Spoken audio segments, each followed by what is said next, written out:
This is Sam Muir for Ukulele Magazine, and today we'll be looking at my arrangement of Dans Paysanne by Ferdinando Carulli, a piece that was originally written for the guitar but works really nicely on the ukulele.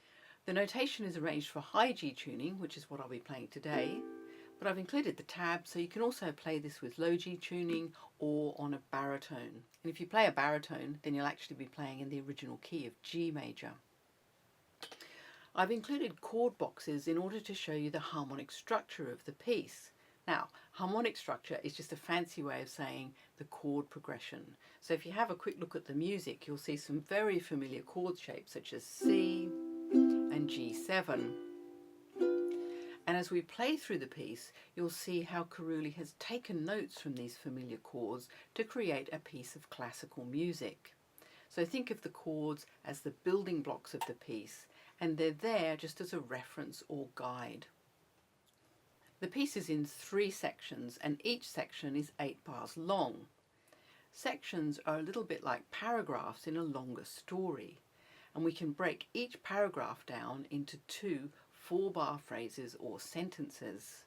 Now, I like to break the piece down into chunks when I'm learning it, so rather than trying to learn the whole piece in one go, I just learn one phrase at a time.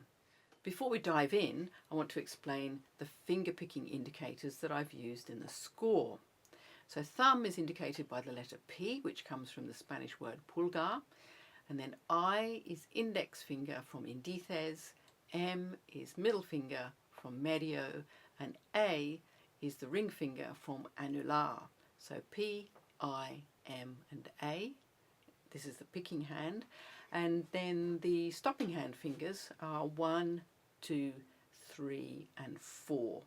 Bar 1 begins with the I and M fingers playing 2 notes from the C major chord.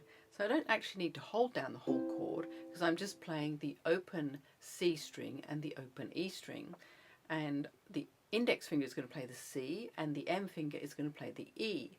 And when I pluck those 2 notes, I pluck them together and they sound as one. So the technique for doing this is to have the I and M fingers just very lightly touching. So when they move together. All right, if you have a gap, then it tends to make the hand tense and you're more likely to claw at the strings.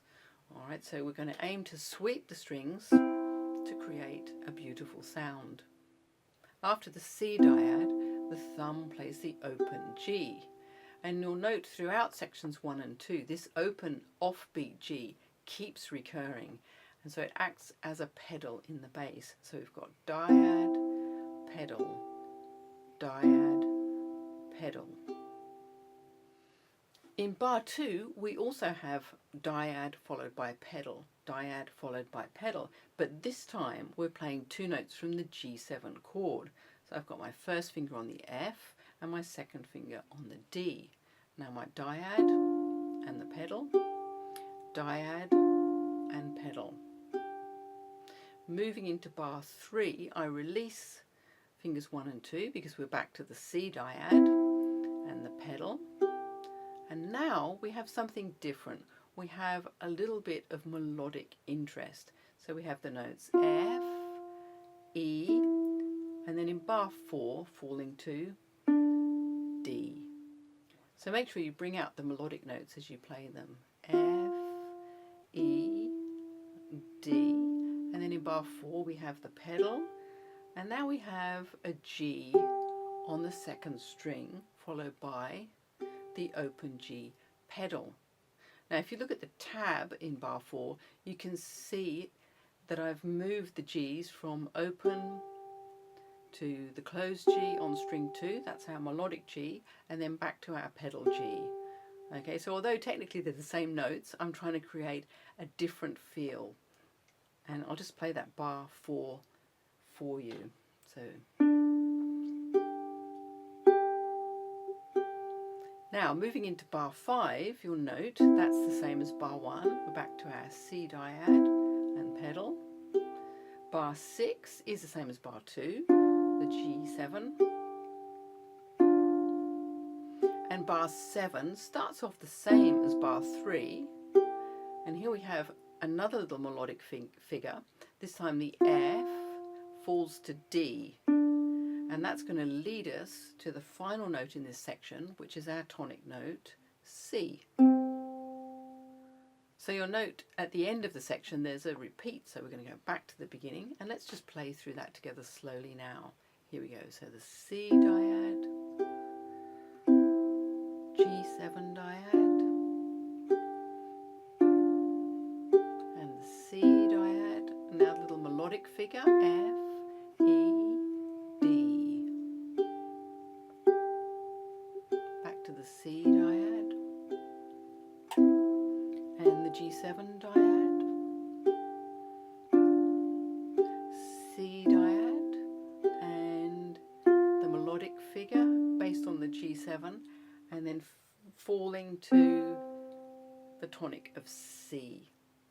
Let's move on to section 2, which begins at bar 9. Now, this is very similar to the first section. We have dyads followed by the pedal, dyads followed by the pedal, but note that we start on the G7 chord, so we're starting with the 5-7, and this time we're playing the B and the F from the chord as our dyad, so it gives a different flavour. And in bar 10 we're going up to the C on the 3rd fret of the A string. So again, a slightly different voicing. And then the pedal, and then we're back down to the open C with the E. Now in bar 11 we've got the G7 dyad and a little melodic figure. We've got A falling to G, leading us to bar 12, E.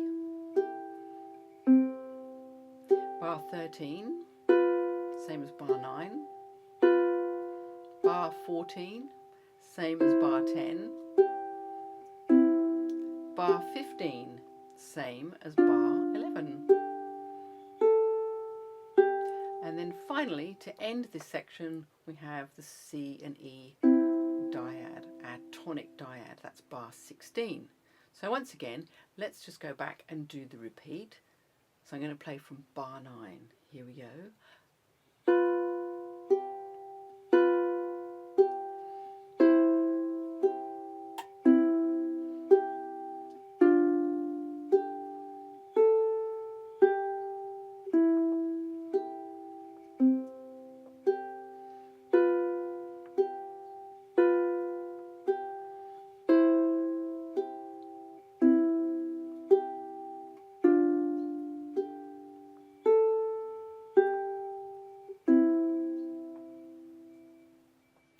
Section 3 starts at bar 17, and note how we've now modulated to A minor, which is the relative minor of C major. So the mood is more unsettled and mysterious, and the finger picking idea has also changed. So in bar 17 we're going to hold down an A minor chord, and now we're going to play it as an arpeggio across the strings with P, I, M and A. And Carulli obviously was really pleased with that idea because he repeats it in bar 18. But by doing the repeat, he's also really established that tonality of A minor. Now, in bar 19, this is very interesting because suddenly we have a G sharp. And of course, the G sharp belongs to an E major chord. We're in A minor, but instead of having our 5 chord as an E minor, we have a major 5 chord. So it's an E major tonality there. And I've put the E7 in because I really wanted to highlight that movement on string 4, where you've got the A in 17 and then A again in 18, and now G sharp repeated on beat 2 in bar 19, and then in 20 back to the A. So by using the A minor chord going to the E7, it highlights that movement, which suits our purpose. But bear in mind, it should actually be E major. In bar 19, use the first finger to hold down the G sharp, and then the third finger to hold down the B.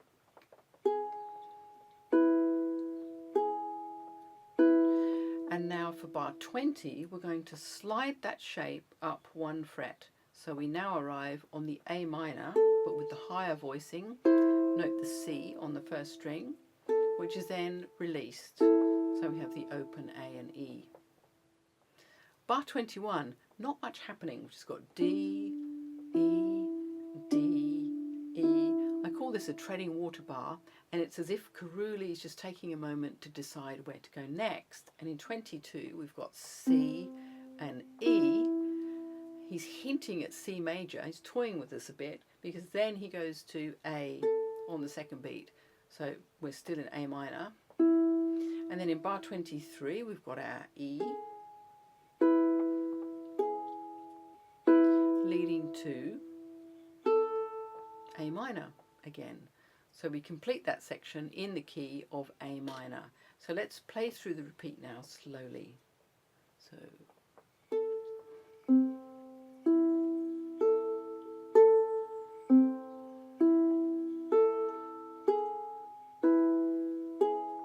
remember to slide and release.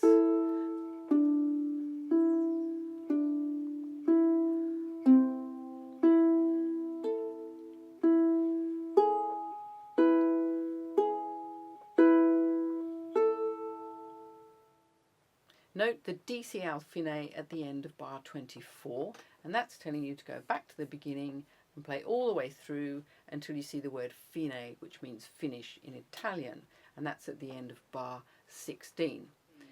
When you play through the da capo, there's no need to do the repeats. We've played through this piece slowly, but it is a dance, so it should move along at quite a lively and rhythmical tempo. So I'll just finish up by playing through the piece for you so you can hear it all.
Okay, I hope you enjoy this piece.